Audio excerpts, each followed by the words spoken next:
Welcome back. I'm David the Good, and today we are going to be starting transplants for the garden because it's that time of year again. It's spring, and it's time to start transplants. Can you believe it? I mean, it's still technically winter, but it's getting springy. It's getting spring-esque. So today we're going to do some interesting stuff because I've started transplants many times over the years, and I've kind of got a system to it, which is cheap and kind of redneck. And I'm doing something different this year. Because I have a huge collection of seeds, we are radically simplifying it, and we're going to make our transplanting much more interesting. So stick around, and I'll join you again after the fountain. My seed collection is ridiculous. It's filling up half of our refrigerator, and I have seeds that I keep meaning to plant. Squash. Cactus, if there's a thing for that. Melon. This is Tigger melon. I don't care about this one at all. I have no. I don't want that to mix in with anything. This last year I read a book by Joseph Lofthouse called Landrace Gardening. If you haven't read it, I highly recommend it. It was already where I felt like I was going in my mind, and it was like Joseph came along and said, "Come to where you're going in your mind and follow me." And I was like, "Joseph, you're correct on everything!" This is amazing. So you have to read this book, Landrace Gardening by Joseph Lofthouse. It's fantastic. It is definitely in good gardening territory. It is 5 out of 5 spuds. But anyhow, let's go back to yesterday and visit with my previous self and see the madness that has resulted. The first step towards recovery is realizing you have a problem.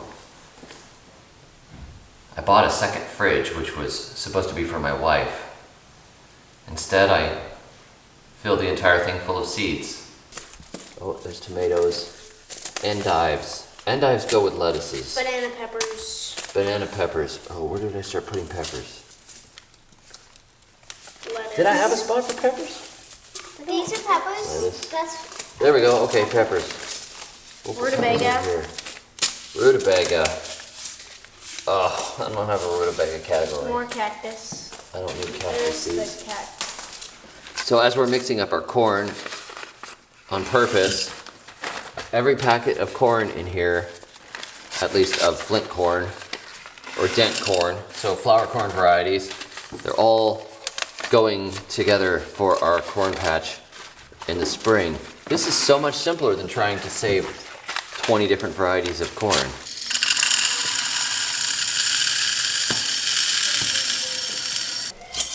So we do the same thing with lettuce. I don't care what type of lettuce I'm growing in the garden. So the lettuces will just all get mixed. And then, of course, as they grow, whichever ones are happiest should do the best. And then we'll just save seeds from the mix, and we'll have this incredible amount of genetic diversity. Look at how simple this is. Now I don't have a whole bunch of different packets.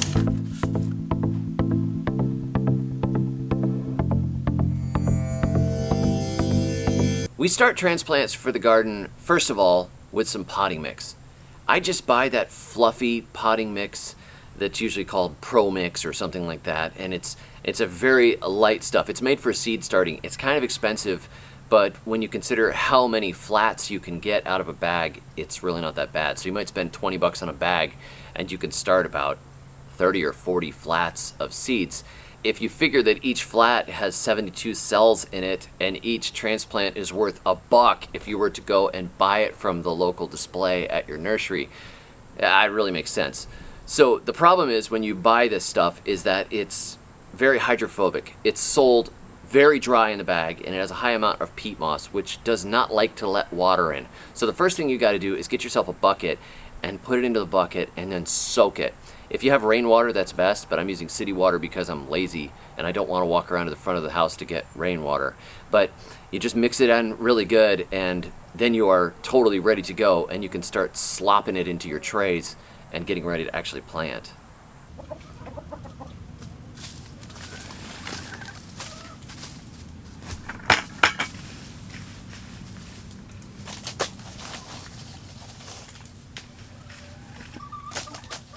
current price of vegetable transplants is about $1 a transplant, which means this flat right here is worth about $72 if we get a transplant and everyone grows well.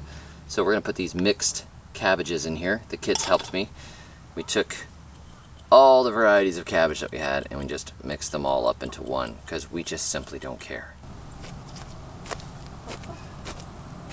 It's good to always have the right tools for the job, and that is the simplest way possible.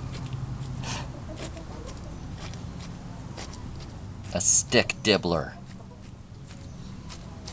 You ever get called that in school? You stick dibbler. 29 bucks, 30 bucks, 31, 32, 33, 34, 35, 36, 37, 38, 39, 40, 41, 42, 43, 44, 45, 46, 47, 48, 49, 50, 51, 52, 53, 54, 55, 56, 57, 56, 57, 57, 57, 57, 57, 6, 70, 1, 5, 7, 8, 9, 10, 72.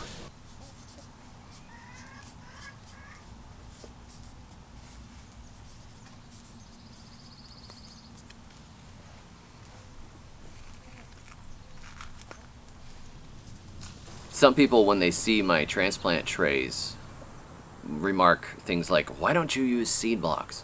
Everybody loves seed blocks. You know, seed blocks are like the thing. You want to switch to seed blocks just like you want to go beyond meat. And I'll tell you, I tried seed blocks, not particularly happy with them. I had problems with them falling apart. I had problems with watering them. And I know that there are people that do very, very well with seed blocks, but I didn't really want to keep messing around with them and trying to figure things out. I just want to get stuff done. And though there are relative benefits to the seed blocks, there were some disadvantages too. And I find it so simple to just get those plastic seed trays, which are cheap, and to load them up with some potting soil and plant, that we've just continued to do that, and I've lost my seed blocker somewhere. So it's just simple 72 cell trays that we got from Greenhouse Megastore, but you can buy them just about anywhere, and we just load them up with soil and we're ready to plant, and that's how easy it is. There's about 10 different varieties in here, so it'll be exciting. Some of them are good food varieties, some of them are cutting varieties, some of them are just gorgeous, and some of them are oil seed, and some of them are mammoth, and who even knows. So much more fun to garden this way, to just plant this wild, weird variety of things and go through the seed drawers and just mix everything together. I mean, I don't know about you, but I love the surprise. From day to day, not knowing exactly what's going to grow is fantastic. It's really fun. I mean, I know there'll all be sunflowers, just like I know I'm going to have all different varieties of cabbages, and I'm going to have a mix of different tobaccos, and we'll see what happens. There's this huge treasure trove of genetics in the plant world. Why not mix them all? Why not see what we get? Why not create our own varieties for our backyards, as Joseph Lofthouse talks about in Landrace Gardening? Why not throw a whole bunch of different varieties in your backyard and then save what grows the best? I've done that for years. Instead of just planting one variety of tomato or one variety of pepper, you plant a ton of different varieties. So you have all these different genetics, and you see, how do they fit into your yard? Do they grow well? Does it work? Does it not work? Save from the ones that work. If you commit everything to one particular variety that you're absolutely in love with, say you want to grow this one yellow pear tomato that you've grown for years up north, and then you decide to try it again in a completely different climate. Say you move down to Georgia or something, or you move to Idaho. Then what do you get? You don't know if it's really going to like that new climate. So why don't you instead plant a whole bunch of different tomatoes and see which ones grow? And you can keep track of the varieties if you want to. Some people like to do that. That's what I've done for years. Oh, this variety does great. This variety doesn't do so hot.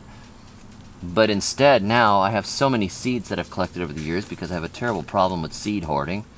I just plant. I'm just mixing everything together. Whichever ones love my yard, they are happy to interbreed, and they'll still be producing sunflowers or cabbages or whatever else, but maybe we'll be able to save seeds from some of these things and get varieties that are perfectly adapted to our climate rather than just guessing and hoping and letting somebody else produce the seeds.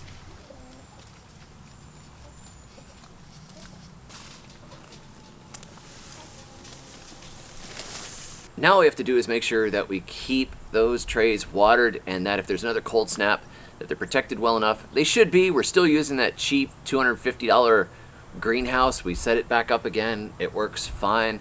And that has got a lot of plants through for us already, so I think it'll be fine. And it just depends. I mean, if we get another 15-degree night or something like that, we're in big trouble. And in that case, we'd have to bring everything indoors. But it should be good enough just to have that cover for now. And when the seeds start to come up, then we'll come up with some sort of way to feed them, whether that's a little bit of manure tea or worm tea or a all-around liquid fertilizer. There's a lot of different ways we can feed them. It just kind of depends on what strikes us at the moment. They just need something because the potting mix doesn't really have much in it. So they have to live off what they have in the seed itself. And so you want to make sure that you feed them when they get going, and you want them to be nice and happy and to fill out those little trays and to be ready to transplant into the garden in about 4 to 6 weeks or so for most of them. And when we get to the point where we're transplanting them out, of course, we'll bring you along. If you want to learn more about the Landrace Gardening idea and mixing all your seeds together, I highly recommend getting a copy of Joseph Lofthouse's book, Landrace Gardening. It's excellent. If you want to learn more about seeds and germinating and growing just about everything from seed, check out my book, Free Plants for Everyone, The Good Guide to Plant Propagation, which will literally save you thousands and thousands of dollars if you're into plants. So check that out, Free Plants for Everyone. I'll put a link to both of those books below. Thank you for joining me. I hope you go out and start your own transplants. Doing a little bit of DIY transplant growing is a big money saver, and we definitely need that right now. Thanks for joining me, and until next time, may your thumbs always be green.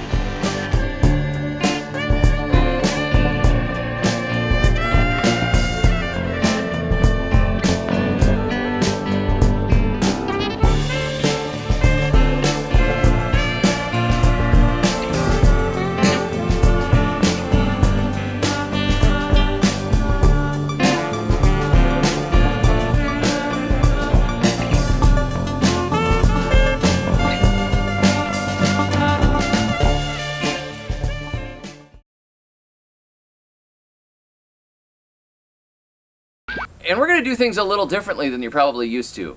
We're going to start transplants cheaply. We're going to do it DIY with whatever we find available to us, like pre-packaged potting soil and flats and pretty much like everybody else. Yeah, let's start that again. So in today's video, I'm going to show you how we're starting vegetable garden transplants for the garden in flats, DIY transplants to save huge money at home and impress your friends. And I think that we're going to do it in a way that you may have never seen before because it's cheap and it's weird, like your mom.